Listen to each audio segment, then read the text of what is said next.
Hey guys, in this video I'll show you my complete process of how I turn real people into stylized type characters. As some of you may know, I love turning people into stylized versions. I've created stylized versions of famous individuals like Albert Einstein, Cillian Murphy as Oppenheimer, and Marilyn Monroe. Additionally, I enjoy crafting stylized representations of artists such as Aaron Blaise, Kim Jong-gi, and recently I completed a stylized version of Louis Tucci, who works and streams for Maxon ZBrush. This time, I'm excited to create a stylized version of one of my favorite artists whose tutorial I follow and have learned a lot from. His name is Jhill, known as Jay in the industry, and is currently working for Turtle Rock Studios. So I always start by sketching on a painting software. Gathering good references is a real key here. I took a few screenshots from one of Jhill's podcasts and made a selection for me to observe and convert into simplest forms for a stylized portrait. The most important things to follow are the face shape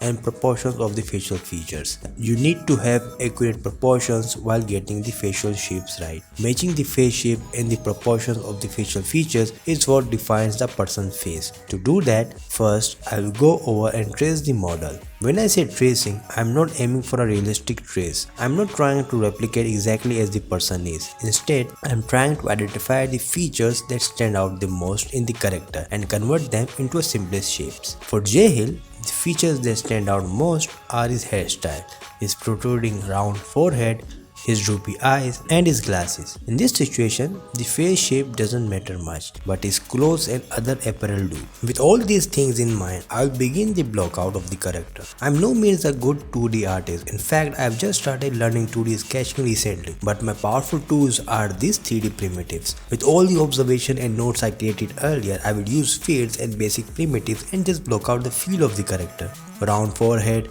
unique hairstyle, droopy eyes, and his surrounding environments like his Cintiq and the headphones. Anything which can help resemble a person, use it to your advantage. Piece by piece, I'm only assembling the parts. My philosophy is it's already there, you just have to find it. This character is already in my head, I just have to assemble it. Use your mind, use your imagination, and just be free. I love this blockout stage. They are just low poly primitives. It gives me freedom to do anything, experiment anything. The pose, the gesture, the emotion of the scene, I can just push and pull the geometry and make the foundation of the character anything I want. And now I'm adding colors to the sculpt. If you have seen my previous course or my timelapses, you would know I add polypaint as soon as possible because it helps me see the design better. I lost the early footage of this character creation, so I had to redo this character again from the scratch in order to record and show it to you guys. This is why I am picking colors from my early work of the same character. And as you can see, I have started merging the head. After adding colors, I like to move forward with the head first, trying to make it to that stage where it doesn't belong to a very early blockout.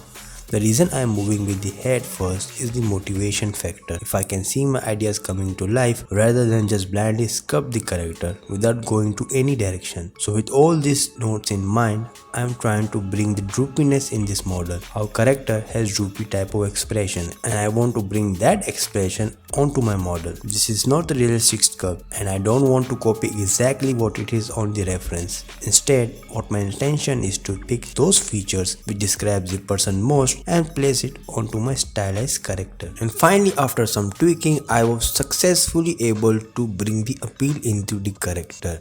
And after that, I will move forward with the more hard surface modeling.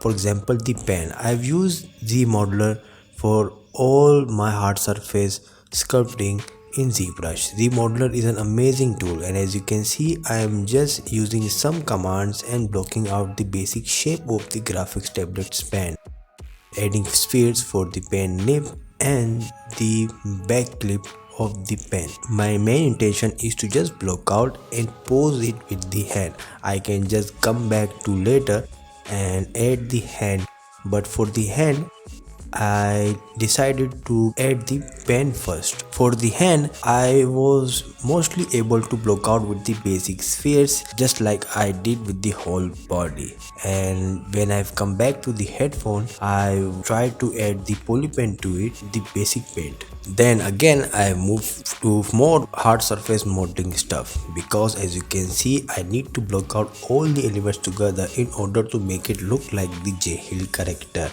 because in most of the Jhill tutorials he always sits in front of his tablet. The blue mic is always on front like he's speaking, and sometimes he's holding the pen.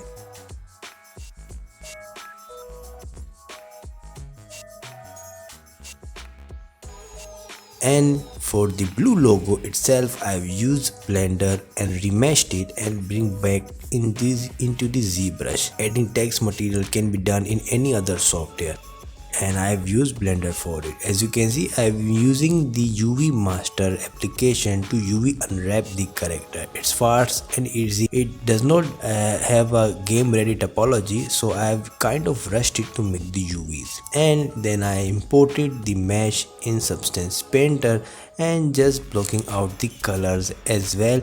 I love blocking out stuff if it means sculpting or it is mean painting, trying to see how it will look with all the colors in mind.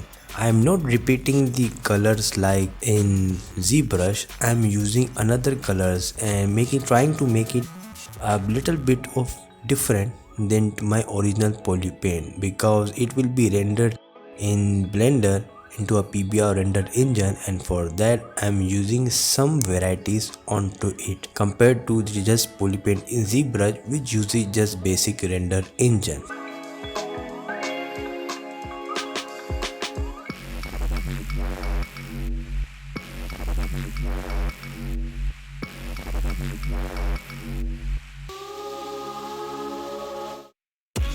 And I'm almost done with the paint. I'm adding a slightly beard. Jhill has these slight hairs on his face, and painting the nails as well, because we all have nails. And I've imported the mesh in Blender.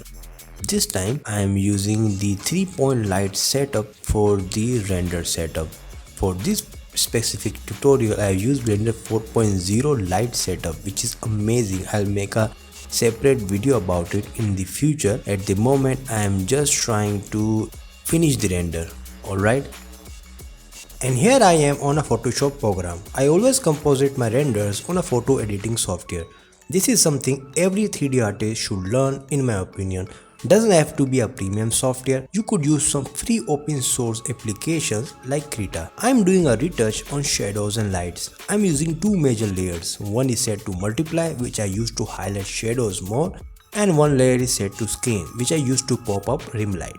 Even I create a new one if I feel like it. Screen and multiply blending modes are really good for retouching your existing renders. And this is it. This is my short workflow of how I turn people into stylized. This takes time to get used to, and each of the project is like a new journey for me. The more you practice, the better you get good at. I hope you have learned something from this video. Please leave a like and do comment. Let me know how did you like the process. What other topics you want me to cover regarding 3D next time. Just share your thoughts. I'll see you on the next video. Goodbye.